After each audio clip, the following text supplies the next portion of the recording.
Bem, gente, estou aqui para fazermos a última revisão da nossa quarta etapa, como prometido, reta final, férias se aproximando. Então eu queria pedir a sua atenção, mais uma vez, ficasse ligado, atento para as informações que serão dadas agora.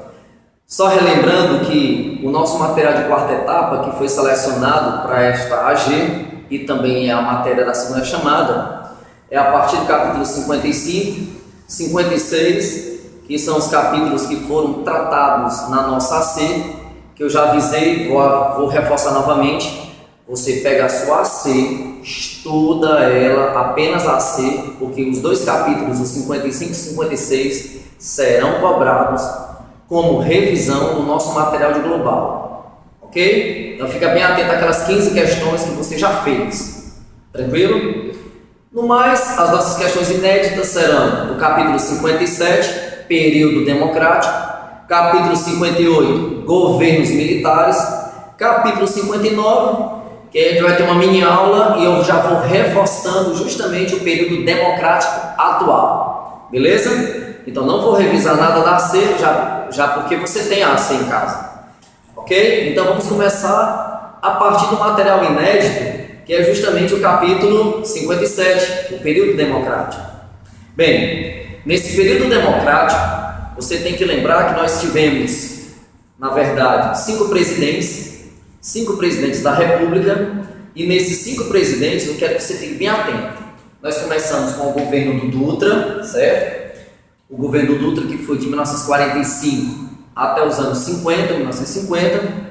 Depois nós tivemos Getúlio Vargas no seu segundo governo, 1950 a 1954. Depois teve uma transição do Café Filho, 54 até o ano de 1955, quando então chega o JK, a presidência, que vai ser de 1956 até o ano de 1961.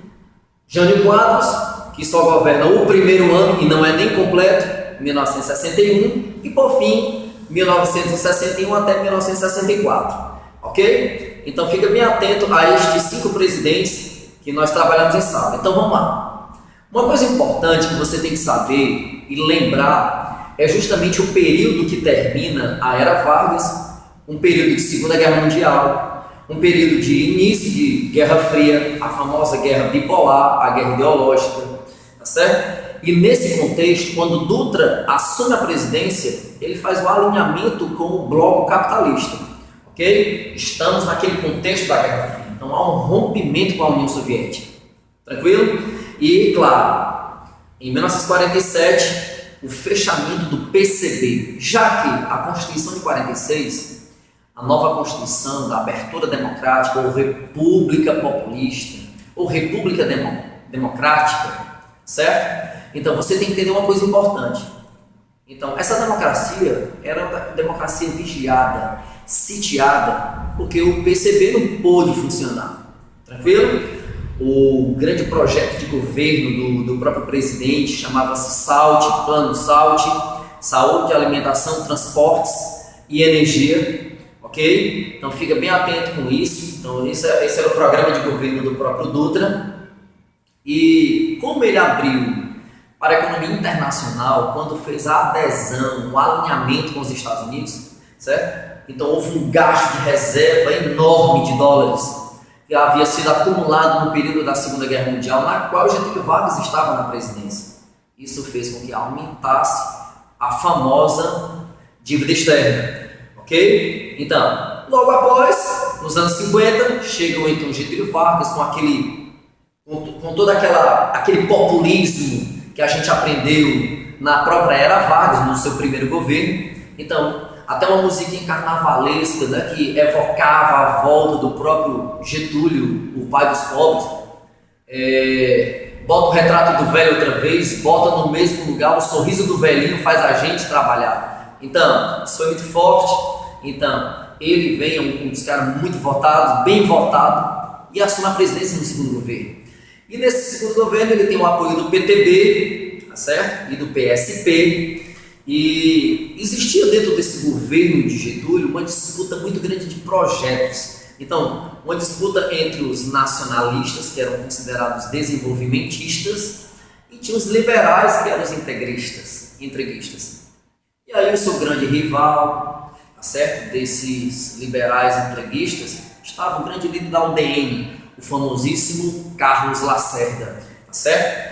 Também no seu segundo governo, acontece a criação em 53, por conta de uma evocação, o petróleo é nosso, a criação da Petrobras, a maior estatal do país. Também no seu governo acontece o famoso suicídio de Vargas, em virtude do atentado da Rua Toneleiros, certo? Que é quem está por trás de toda essa trama, o líder, o chefe da guarda pessoal de Getúlio Vargas, Gregório Fortunato. E aí nessa empreitada de assassinar o Carlos Lacerda, é assassinado o major da aeronáutica, Rubem Vaz. Isso chega com uma notícia muito negativa para Getúlio Vargas. Ele próprio chega a dizer que esse tiro me atingiu pelas costas, então grande alvo. E aí os militares se reúnem, vão ao Palácio do Catete, entregam o seu pedido de afastamento da presidência. Ele diz que se pronunciaria somente no outro dia, e nesse outro dia ele é encontrado com um tiro no peito e uma carta, a famosa Carta Testamento, ok? Em que tem todo um embate, toda uma trajetória da sua política, desde o seu começo até o final do seu governo, okay? Com o próprio suicídio.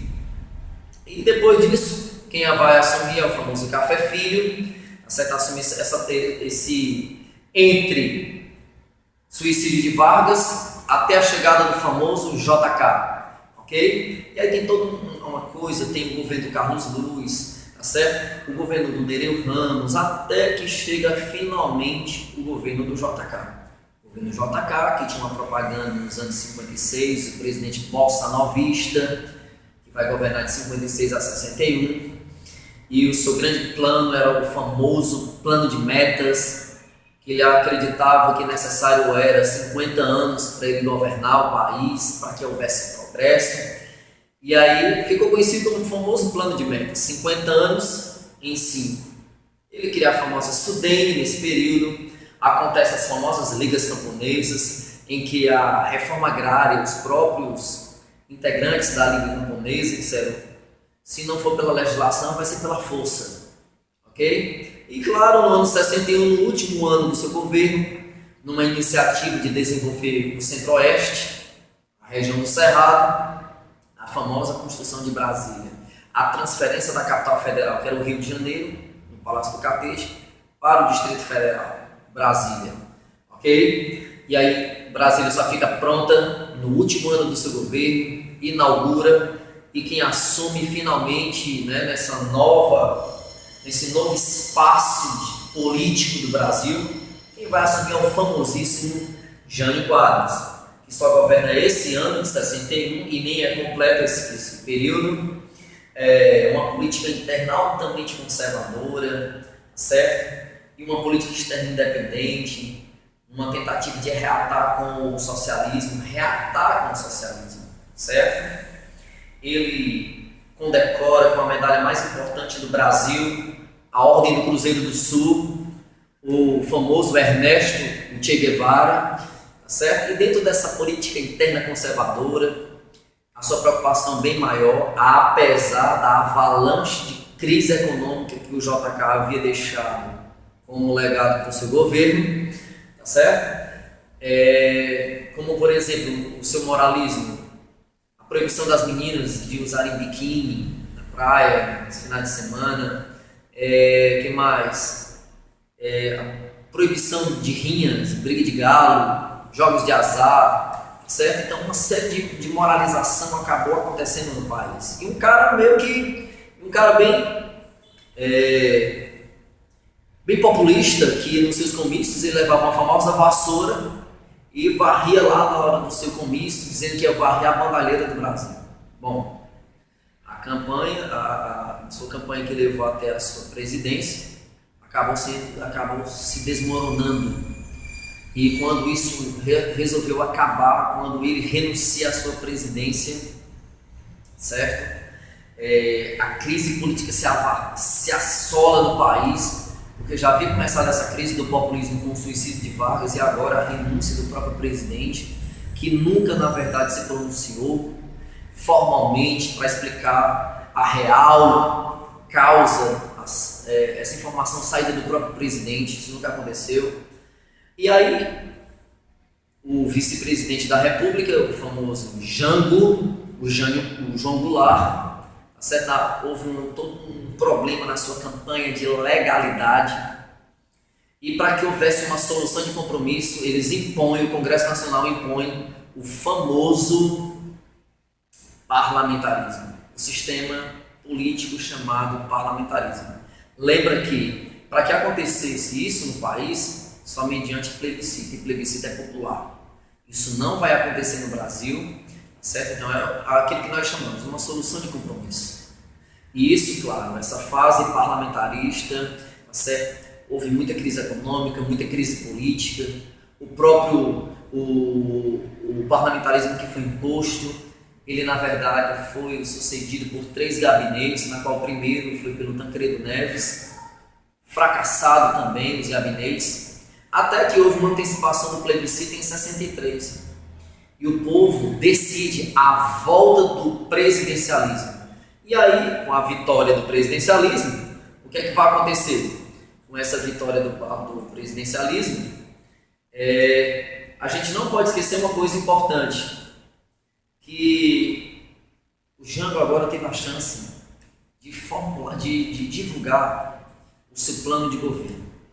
Então, seu plano de governo, chamado de reformas de base, teve uma oposição imensa da direita, militares, a UDN por trás. Então, e num famoso comício da Central do Brasil, ele joga lá as reformas de base, que mexem uma estrutura imensa no país. Aliás, mexeria na estrutura nacional, reforma universitária, reforma tributária. Então, muitas reformas aconteceriam, a reforma agrária, e isso fez com que acontecesse também uma famosa marcha da família com Deus pela liberdade. Na verdade, uma marcha civil, certo?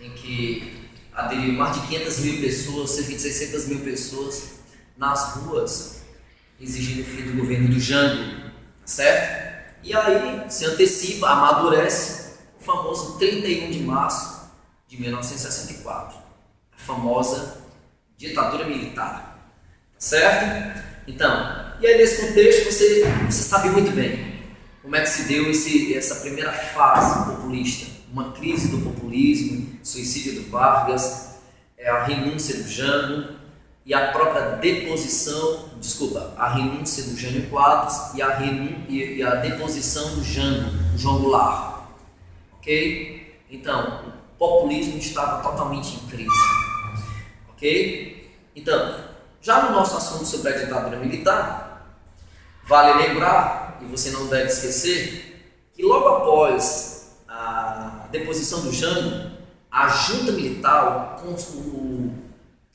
o Comando Supremo da Revolução, né? A expressão revolução de novo, a Revolução de 64 dos militares, certo? A primeira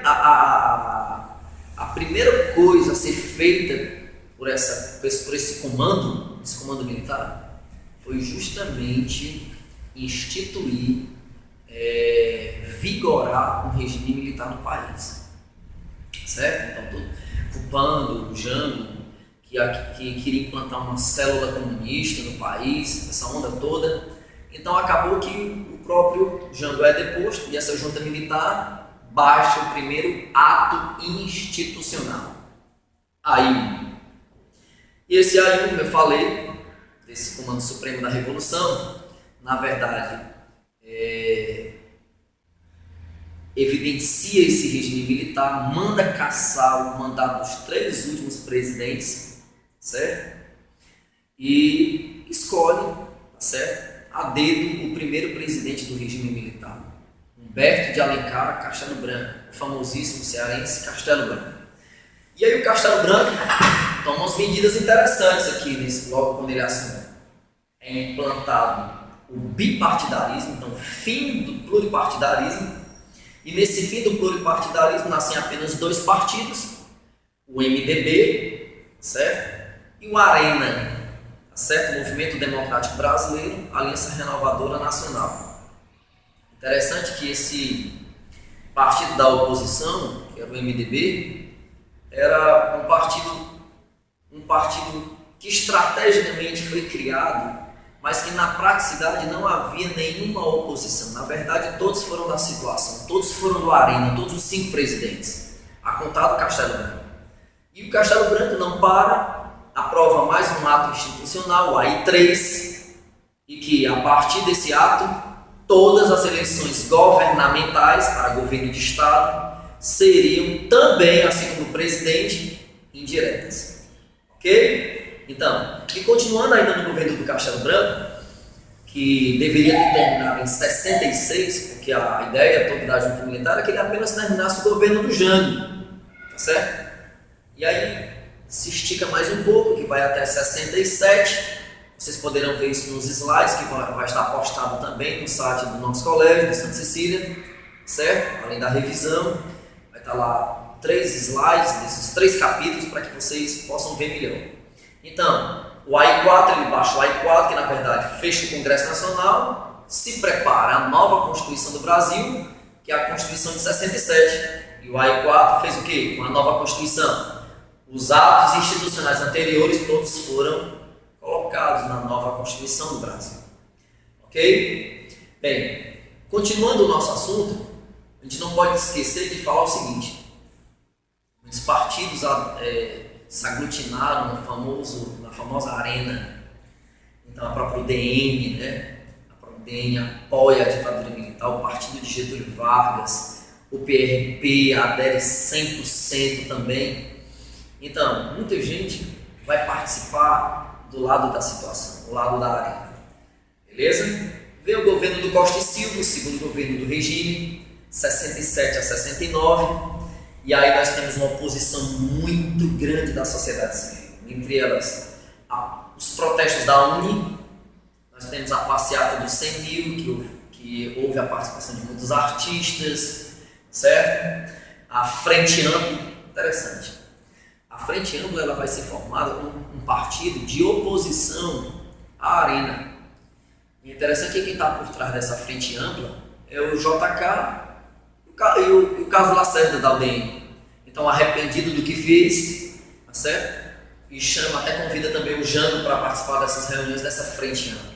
Então, são algumas coisas importantes que aconteceram, tá certo? Nesse período de tempo do governo do Costa e Silva. Então, a Frente Ampla, greves, e até que é baixado em 68, no penúltimo ano do governo do Costa e Silva, o pior de todos os atos institucionais, o famoso AI-5. E aí, entre o AI-5, nós temos que lembrar uma coisa interessante. É o seguinte: era utilizado esse próprio instrumento, né, o ato institucional, certo? Um instrumento de coerção, certo? É interessante também pensar que os direitos individuais foram todos violados. Então, um grande direito do indivíduo, que era o habeas corpus, certo? Então passa a não existir mais no Brasil depois que é baixado o AI-5. E aí o executivo passa a ter poderes excepcionais, ok? Então limitar de uma forma muito grande os direitos, certos direitos e a capacidade, a maior capacidade do ser humano de defender seus direitos como cidadão. Ok?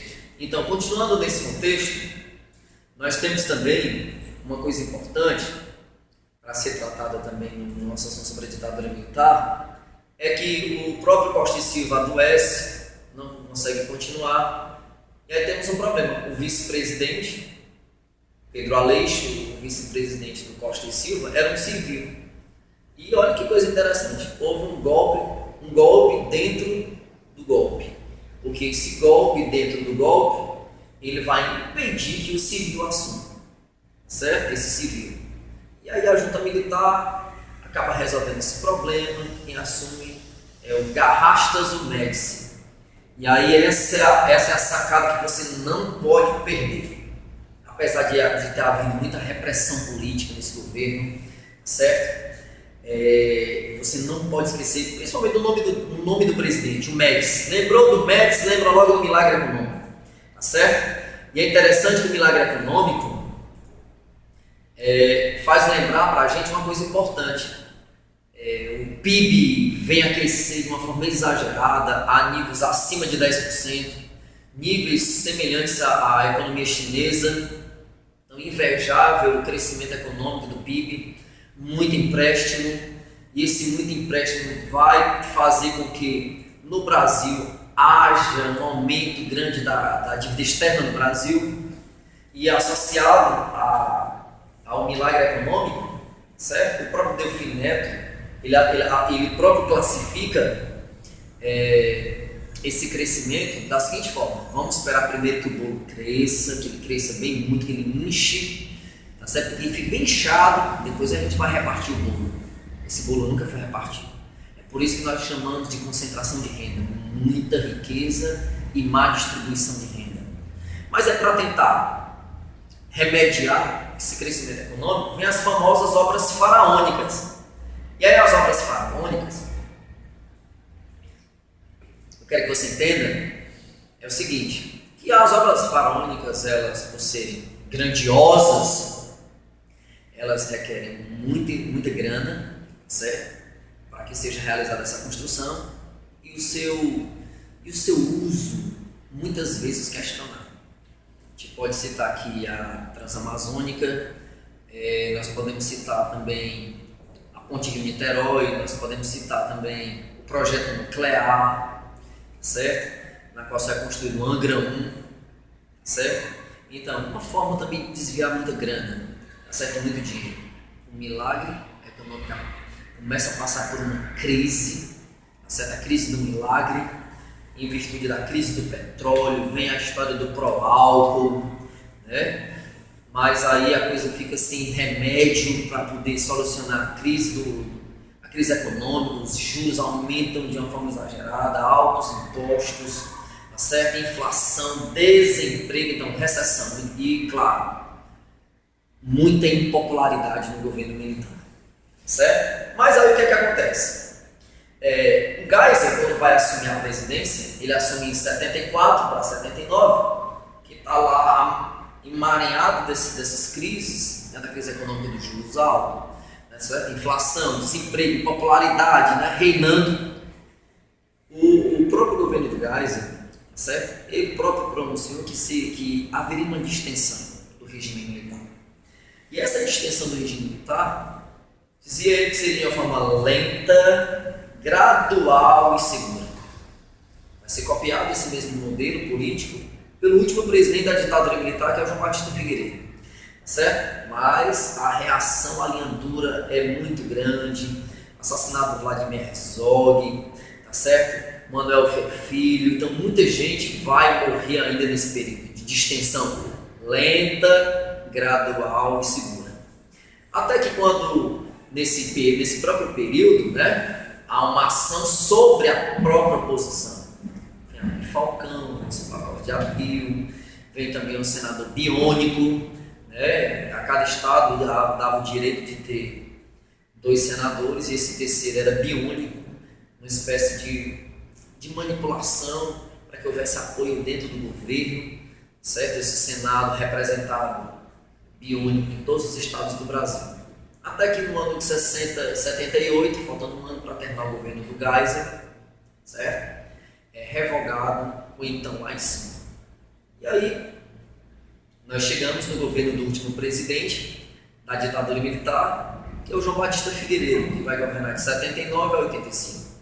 Acontece uma série de coisas, além que ele disse que seria de uma forma lenta, a distensão, lenta, gradual e segura. Nós temos a anistia ampla e restrita, essa anistia que tanto perdoou presos políticos, os que estavam em exílio, certo? Os que estavam na lista de procurados, os militantes no sentido geral. A gente não pode esquecer uma coisa, que também anistiou os torturadores. Um negócio muito maluco. tá certo? Reforma partidária, a volta do pluripartidarismo, né? Fim do BI, fim do Arena, fim do MDB. Acontece as famosas greves do ABC, o famoso hoje ABCD, em que aparece lá no cenário, um líder lá, certo? Do povo, o famoso Lula, Luiz Inácio Lula da Silva. E aí, em 1984, faltando um ano para terminar, e a população ficou, e aí, como é que vai ser? O próximo presidente, nós escolheremos, como é que vai ser? Então começa um manifesto pelas ruas, tá certo? Pedindo o direito de volta para o próximo presidente, depois do João Batista Figueiredo. Então, a famosa lei chamada Dante de Oliveira, mais conhecida popularmente como a lei das diretas já, certo? E é interessante que estrategicamente boa parte dos políticos falta um dia e a lei não consegue ter aprovação, ela é vetada. E aí significaria dizer que depois de 85 o próximo presidente ainda seria eleito pelo voto indireto, ok? Pelo famoso colégio eleitoral, certo? Então não podemos esquecer disso. E aí, reforçando, nós trabalhamos o nosso então filme sobre a ditadura militar, certo?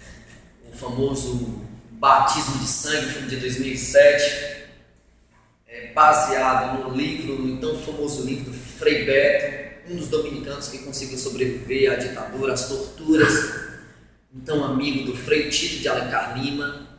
Então, atenta bem para aquilo que nós assistimos, aquilo que nós discutimos. Então tem pontos muito importantes, muito estratégicos, certo? Então a gente pode classificar aqui algumas coisas assim rapidamente. O Carlos Marighella, certo? Um grande líder, um guerrilheiro, professor, ex-deputado e muito perseguido, muito procurado pelo DOPS, tá certo? Muito procurado pelo próprio